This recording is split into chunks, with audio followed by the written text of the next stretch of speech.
તો આ સાથે ગીર સોમનાથમાં મેઘરાજાએ મહાદેવનો જળાભિષેક કર્યો હોય તેવા દ્રશ્યો સામે આવ્યા છે। ચોમાસાના પ્રારંભે જ મેઘરાજા મન મૂકીને વરસ્યા છે।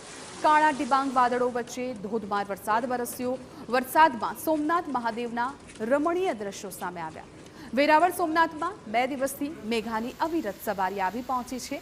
વિસ્તારમાં ધુમ્મસ છવાઈ હોય તેવી રીતે જોવા મળ્યું હતું અને ધુમ્મસને કારણે વિઝિબિલિટીમાં પણ ઘટાડો થયો હતો। સમગ્ર સોમનાથમાં ભર ચોમાસાનો માહોલ છે જામ્યો। તો આ તરફ ગીર સોમનાથના કોડીનારમાં 1 કલાકથી અવિરત વરસાદ છે। કોડીનાર શહેરમાં 2 ઇંચ વરસાદમાં શહેર પાણી થઈ ગયું। શહેરના રસ્તા પર વરસાદી પાણી ભરાઈ ગયા। પાણી દરવાજા રોડ, શુગર મિલ, પણાદર રોડ આ તમામ વિસ્તારો જળબંબાકારની સ્થિતિમાં છે। સિઝનના પ્રથમ વરસાદમાં રસ્તાઓ પાણી થયા। વેરાવળ અને સુત્રાપાડામાં પણ 1.5 ઇંચ વરસાદ નોંધાયો છે।